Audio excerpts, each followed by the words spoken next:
Avatar The Last Airbender live-action movie. I had the pleasure of being invited over to Hello Future Me's channel, Tim, alongside Murphy Napier, to do a live viewing of this dumpster fire in front of thousands of people, and it was so much fun. And that's honestly something that might anger people for me saying, but as an objective viewer of this film, it's hilarious. And I hope fans can get over the trauma of their first viewing when this was just coming out and eventually enjoy what is being done on screen. But if you can't, I completely understand. And we're going to get into very thoroughly in this video how M. Night Shyamalan has proven himself to me to be maybe the biggest hack in Hollywood after watching Avatar The Last Airbender, the movie. Because Jesus Christ. Today as well, Murphy Napier will be putting a review up of Avatar The Last Airbender. I recommend you go check that out.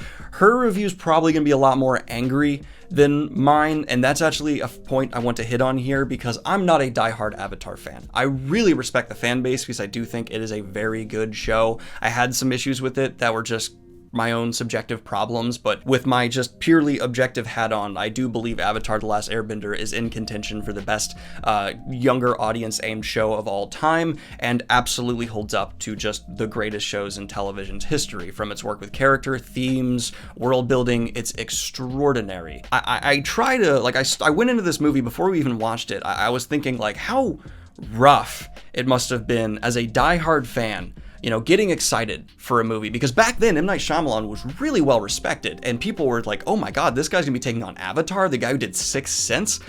Fantastic, let's get ready. And so you must have been so pumped, so ready. And then the early reviews come out from the critics, and you know, you can easily defend that. They don't get it. It's, you know, they're not a part of our fan base, whatever. So you go to the movie theater. I hit on this in the live stream. You buy the special edition popcorn bucket. I'm sure they had that because the merch back then was always for these kind of releases. And you sit in theaters. And then the first scene happens. And the first scene, oh my god. All right, but we're not going to get into that yet because I did some research after this live stream because I wanted to put in context how much of a just fundamental failure this was. And one of the things that was actually pointed out to me on Twitter was the budget for this movie was $150 million. That's a lot. For full context, $10 million more than Iron Man, which is widely considered one of the best superhero movies of all time and still holds up visually to this day. And get this, Fellowship of the Ring only had a budget of $93 million. So anyone, I don't think these people exist, but anyone who's trying to defend this movie is just like, you know, it's a grand fantasy epic, so it can't look great. No, it totally could have. What most likely happened, one of two things or both, is a large portion of the budget was probably just put in people's pockets, which, you know, can totally happen in situations like these, or the post-production was crazy rushed, both of which are likely to occur. There is a reason that not a lot of post-production time for a movie or TV show is a very bad sign. So let's go ahead and just transition from that bit of background information to just the actual look of this movie before we get into the story elements and all of that, because this movie looks atrocious. While I was watching the live stream, there was a moment where I just had to pause it, and I told them to pause and rewind to look at some candles on a wall. And you're thinking, like, there's no way candles on a wall are going to look bad enough to merit a pause and stare at. Here are the candles on the wall. I could do a better job of blending those elements with 30 minutes on Final Cut Pro, let alone what was ever available for this studio, production, whatever behind, like, was crafting the look of this movie. Oh my god! So, for those of you who haven't watched this and are just watching this for the reaction from me, from the visual aesthetic to lore elements in the visuals, like as Tim pointed out in the live stream, the wrong symbols being assigned to the wrong nations. Like, they didn't even do the care and research to make sure that the very important symbols within these nations were accurate. Like, something you very often see Lord of the Rings fans praise the Lord of the Rings movies for is the fact that, like, if you look, the gauntlets are all right for each individual kingdom. Like, that's important. It helps immersion. It's not even something you can consciously notice sometimes, but your brain still kind of knows, and so you just really invest in this world. That kind of care was not taken here. And I'm talking about a bar that is a mile above where this movie sinks down to. Getting back to just the visual elements, this is Appa's face. Appa is one of the most adorable animated creatures ever. But his live action appearance is literal nightmare fuel. I've had like a lot of nightmares recently, and I've tried just drawing them because I've heard like that's a good way to get rid of your nightmares, is to draw them. And here's what I drew. Appa's face is a million times more terrifying than that. Wow! Like, just from a visual effects standpoint, there were movies at this time with half the budget that were producing massively better looking end results. And it's just impressive that this was mishandled to this great of an extent. So let's transition from the clear mishandling of VFX to the lore breaking that occurs here. Because as Tim pointed out to me, and I cannot believe I did not notice on my own, the Fire Nation is just crippled in terms of its power, because in this movie, they can't create fire. They have to like pull it from a different source, so there's these cauldrons everywhere. So they've broken the lore, but then they break their own breaking of the lore, because we see people create heat. So why is this happening? What's occurring? It's not explained, it's not understood, it's just not in the text. And I can understand why you'd make this change in the first place, right? Like, you need to save money in the VFX crew like we just talked about, so you want to limit the amount of bending. Except the bending is limited so much that there are just whole fight sequences that have maybe 1 or 2 bending elements to them. And that, again, is an extreme disservice to the source material Avatar The Last Airbender, because one of the real beauties to that show is how well bending is utilized, how creatively it's used, and how fundamental to every aspect of the world it is. That's gone. That's just completely let go and drifts off into the creative void that is the end result of this movie. So now let's talk about story. In the first scene, you understand how bad this is going to be.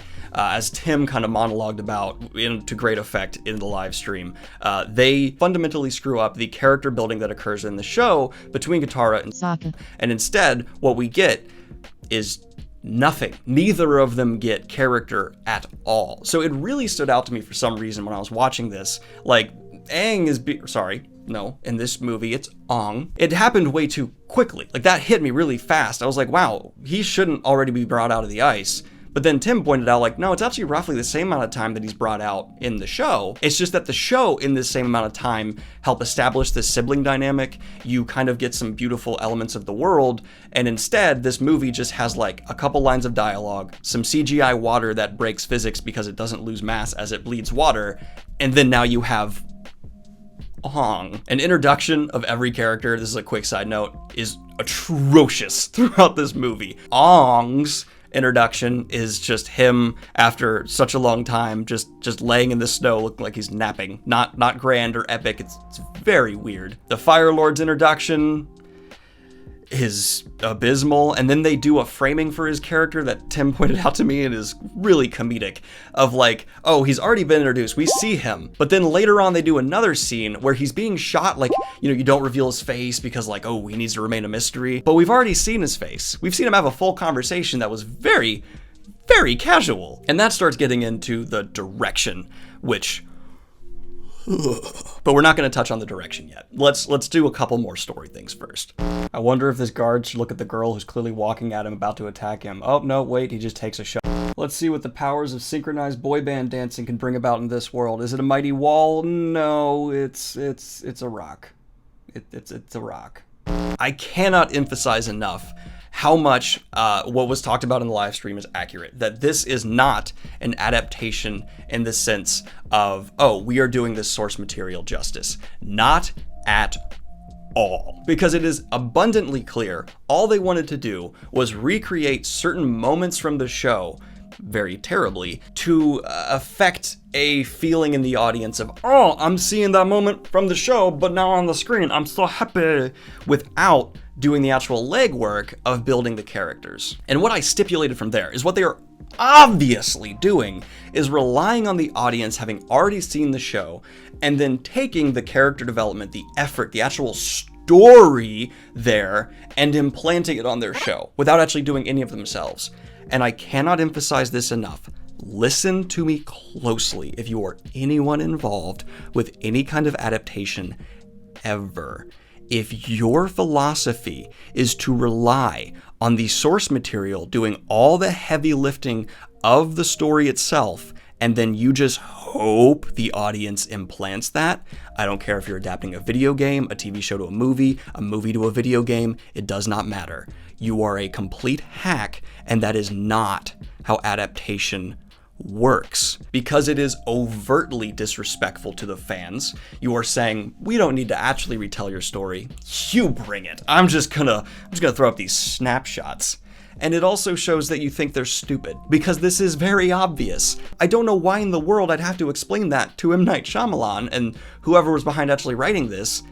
But yes, you have to tell the story. Tim took a couple moments while we were watching this to point out another example of this kind of disservice being done, where there's the engineer whose arc in the show is that he's forced to make weapons for the Fire Nation, and he eventually is able to redeem himself. That, instead of being a decent background character arc that's interesting, is mutated and transformed into this guy who's just angry at Ahong for not being around for a while, and then he takes a bribe, so it's just a dude who wasn't forced to do anything. He also holds his knife at Ahong like this, and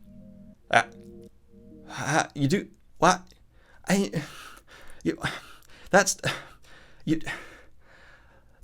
Why in the world are you not blinking? The girl blinks rarely, but it's fine. But why are you not blinking?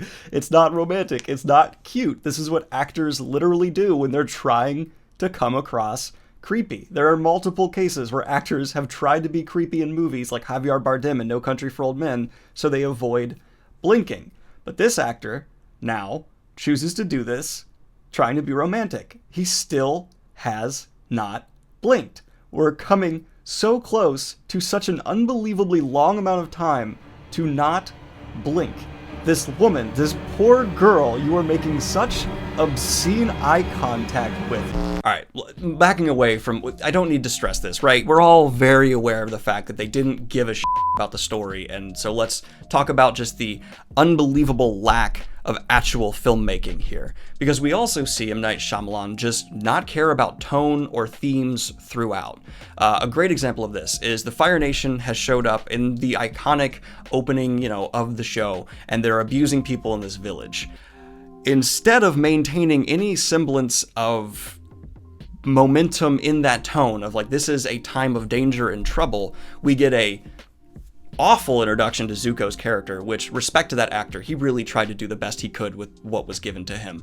But we've just given this terrible introduction of this iconic character. And as this abuse is happening, not only is what exactly is happening on stream extremely unclear, but on top of that, we just have this random cut-in of Appa playing with kids. And not only is Appa still just complete nightmare fuel here, his face will haunt me, but the village is still being traumatized. Why are these kids playing with this flying bison? This is complete shattering of immersion. This is just not something that would occur. Now, anyone with a critical mind, it becomes very obvious what was happening. M. Night Shyamalan realized, we're gonna need Appa to be flying soon. We haven't established this is really a thing, so let's just put in this shot. Who cares, right? They're not gonna actually have critical minds. I don't care. And so it then just obliterates the scene. Not that the scene was really well established in the first place. And this is where this review is going to turn a little bit mean, but it needs to, and I'm sorry. M. Night Shyamalan, since this movie's been released, has shown an